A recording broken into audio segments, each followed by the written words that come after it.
कोई भी कानून पास होता है तो इसका रेट्रोस्पेक्टिव इफेक्ट जो होगा वो बैकडेट में होगा।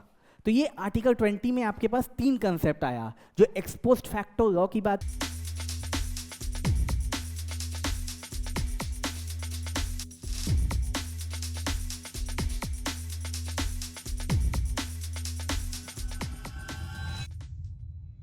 गुड आफ्टरनून स्टूडेंट, कैसे हैं आप सब? उम्मीद करता हूँ काफ़ी अच्छे होंगे। मैं ज्ञानुराज जुलिस पाथवे के ऑनलाइन टीचिंग प्लेटफॉर्म पे स्वागत करता हूँ। जैसा कि मैं बताना चाहता हूँ कि क्लैट 2026 में we have some important article in constitution of India. तो कुछ इंपॉर्टेंट आर्टिकल्स हैं जिस पे आज मैं थोड़ा सा आपको बता दूंगा ताकि समझने में आपको दिक्कत नहीं होगा। उसी बेस पे आपका जो पैसेज होगा वो क्लैट एग्जामिनेशन में पूछे जाते हैं। ठीक है, तो आते हैं इस इम्पॉर्टेंट आर्टिकल पे।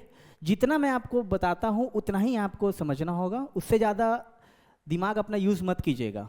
ठीक है, चलिए, तो कॉन्स्टिट्यूशन ऑफ इंडिया कौन कौन सा आर्टिकल देखना है? देखिए, आर्टिकल 2 जो डिफाइन करता है स्टेट कि एडमिशन ऑफ न्यू स्टेट, कि जब कोई स्टेट न्यू स्टेट फॉर्म होता है जैसे छत्तीसगढ़, झारखंड, तो इसी आर्टिकल के तहत एडमिशन हुआ था न्यू स्टेट का। तो ये आर्टिकल 2 आपको देखना होगा।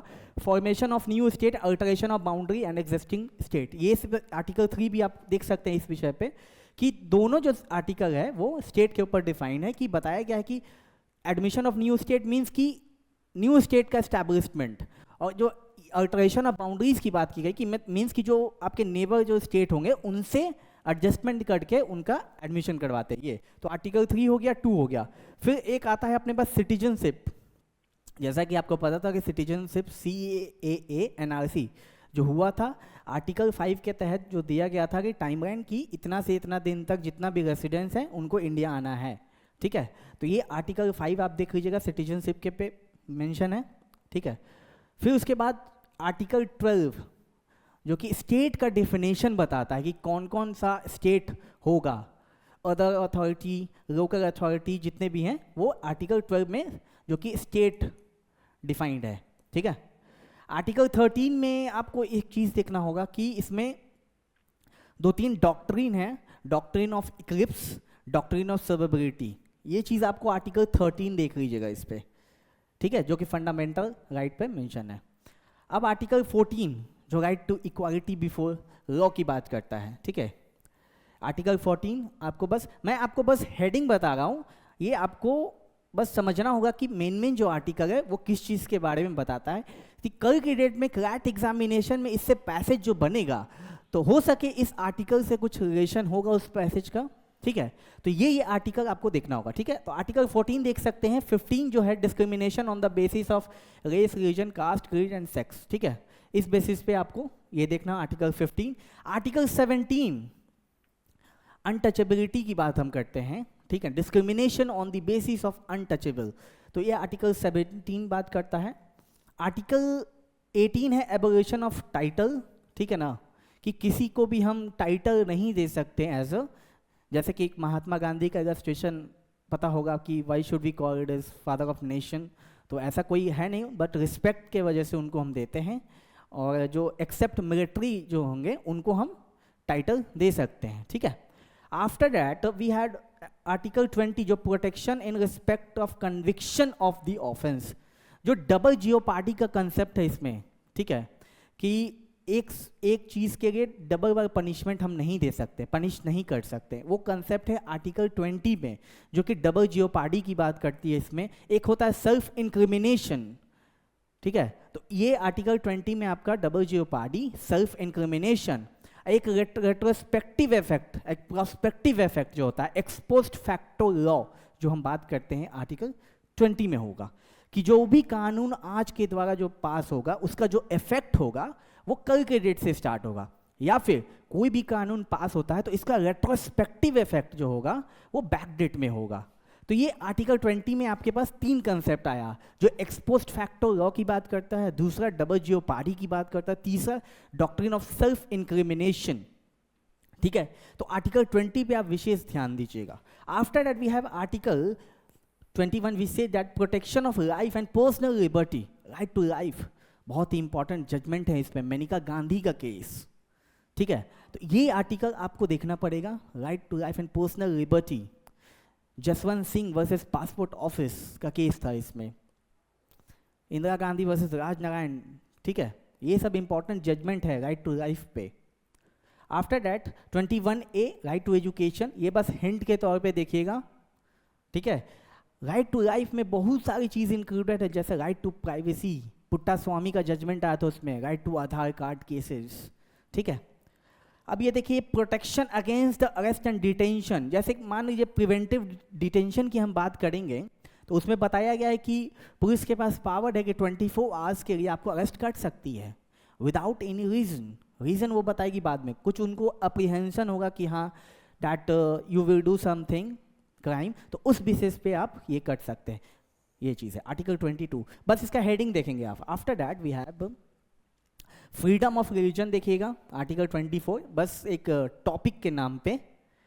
Then we have right against minority educational institution, जैसे कि रिजर्वेशन जो एजुकेशनल इंस्टीट्यूशन होता है उस बेसिस पे उनको रिजर्वेशन मिलना चाहिए कि नहीं माइनॉरिटीज़ कम्युनिटी के ऊपर, ये एक है इस पे। तो ये सब 31 छोड़ देंगे, 31 ABC उतना इंपॉर्टेंट नहीं है। Then 32 remedies, right to constitutional remedy, जिस पे आप रिट डाल सकते हैं सुप्रीम कोर्ट में। वी हैव 5 रिट्स, मैंने बताया था आपको, habeas corpus, mandamus, prohibition, certiorari and quo warranto. तो जो रिट का जो इन्फोर्समेंट होगा ये आर्टिकल 32 के तहत होगा, इसको कहते हैं heart and soul of the constitution. Article 32 को set by doctor BR Ambedkar, ठीक है। मान लीजिए MCQ फॉर्म में पूछ सकता है कि which article is known as right heart and soul of the Indian constitution, then you can say that article 32, ठीक है। After that come to article 44 uniform civil code, ये आपको थोड़ा सा देख लेना है इस पे, ठीक है। एक है अपने पास लीगल एड का प्रोविजन है 39A, ठीक है, तो इसको एज अ हेडिंग आप देख सकते हैं जो कि इंपॉर्टेंट हो सकता है। बाकी तो उसके बाद अब आते हैं इस पे कि फंडामेंटल ड्यूटीज़ है जो 51A में डिफाइंड है, तो उसमें आपको फंडामेंटल ड्यूटीज़ जितने भी दिए हुए हैं कि जैसे नेशनल फ्लैग को रिस्पेक्ट करना, एम्बलम को, ये सब आपका फंडामेंटल ड्यूटी है कि फॉरेस्ट को प्रोटेक्ट करना, ठीक है, कंजर्वेशन की बात की गई है, ठीक है। तो फंडामेंटल ड्यूटीज़ आप देखेंगे जितनी भी ड्यूटीज़ हैं एक बार एक नज़र गो थ्रू करेंगे आप। आफ्टर दैट प्रेसिडेंट देखेंगे कि प्रेसिडेंट ऑफ इंडिया कहाँ मेंशन है, article 52, and manner of election of the president, कि उनका जो चुनाव होता है इलेक्टोरल कॉलेज जो होता है वो कैसे बनते हैं और किस बेसिस पे उनका सिलेक्शन होता है, इलेक्शन होता है, तो वो चीज़ एक बार देखेंगे। Term of the office of the president कि कितने साल का टर्म्स है उनका, क्वालिफिकेशन भी देखेंगे, मतलब कि प्रेसिडेंट का जितना भी इम्पॉर्टेंट है वो मैं आपको बता दिया। टर्म्स देख लेंगे, उसका इलेक्शन देख लेंगे और प्रेसिडेंट का डेफिनेशन देखेंगे, ठीक है। अब एक हमारे पास आता है ओथ एंड अफर्मेशन, आर्टिकल 60, ये देख लीजिएगा आप। आफ्टर दैट आते हैं वाइस प्रेसिडेंट, आर्टिकल 63, एक बार बस हेडिंग उसका गो थ्रू करेंगे। देखिए मैं बता रहा हूँ अभी भी कि एक बार आपको जब इतना आर्टिकल से आप गो थ्रू कर लेंगे आपके दिमाग में एक डायरेक्शन बन जाएगा कि किस आर्टिकल का क्या उसका मीनिंग है एंड उसका क्या रीज़न है क्लैट एग्जामिनेशन 2026 में जो पूछा जा सकता है, ठीक है। अब देखिए इलेक्शन ऑफ वाइस प्रेसिडेंट, ये थोड़ा सा कंसेप्चुअल है, थोड़ा सा देख सकते हैं कि वाइस प्रेसिडेंट का इलेक्शन कौन करता है, कौन चुनता है उसको, ठीक है। वाइस प्रेसिडेंट कहाँ बैठते हैं, राज्यसभा में बैठते हैं, उसको ex officio chairman of the Rajya Sabha भी कहते हैं, ठीक है। आफ्टर डेट अब मैं बताऊं council of minister and aid and advice, ठीक है। एक 75(3) का कंसेप्ट है काउंसिल ऑफ मिनिस्टर का जो अदर प्रोविजन में दिया गया है वो देख लीजिएगा। अब देखिए आर्टिकल 76 जो बात करता है अटॉर्नी जनरल ऑफ इंडिया, ठीक है।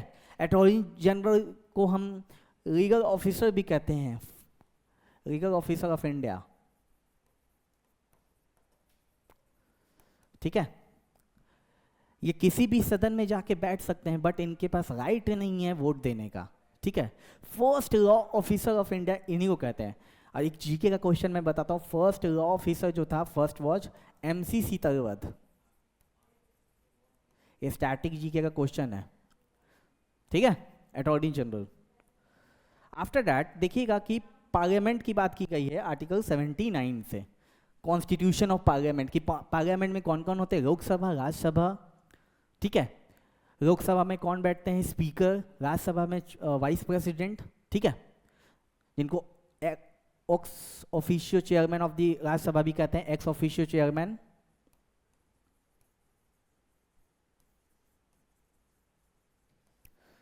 ठीक है, फिर कंपोजिशन देख लीजिएगा कितना कंपोजिशन है। एक का 251 समथिंग है, एक का 528 है। जो 12 नॉमिनेटेड होते हैं वो देख लीजिएगा, ठीक है। उसके बाद मैं बताना चाहूँगा आपको, एक अपने पास आ जाइए सीधे, जो कंसेप्ट है ये मनी बिल। देखिए मनी बिल का जो डेफिनेशन है आर्टिकल 110 110 में जो डिफाइंड है कॉन्स्टिट्यूशन ऑफ इंडिया में, वो देखिएगा। और ascent of bill, money bill कहाँ इंट्रोड्यूस होता है? सिर्फ लोकसभा में। और जो नॉर्मल बिल होता है वो राज्यसभा में भी हो सकता है या लोकसभा में भी, बट मनी बिल की जब हम बात करेंगे वो इंट्रोड्यूस सिर्फ लोकसभा में होगा, ठीक है। एक चीज, ठीक है। अब हम बात करते हैं इसमें, देखिए सब आर्टिकल मैं नहीं बता रहा हूं, जितना इंपॉर्टेंट है बस आपको उतना ही देखना है, बट जितना बताया हूं उतना देख के जाइएगा ताकि दिक्कत नहीं होगा। That's why I am speaking not so much article, ठीक है। अब देखिए आर्टिकल 124 जिसमें सुप्रीम कोर्ट की बात की गई है, establishment of supreme court, supreme court जज का क्वालिफिकेशन, ठीक है। ये थोड़ा सा देखिएगा आर्टिकल 124। एक 124A है जिसमें NJAC की बात की गई है, नेशनल जुडिशियल अपॉइंटमेंट कमीशन, जो कोलेजियम सिस्टम था NJAC उन दोनों के बीच में, तो इसकी बात की गई कि जजेस कैसे अपॉइंट होंगे, ठीक है।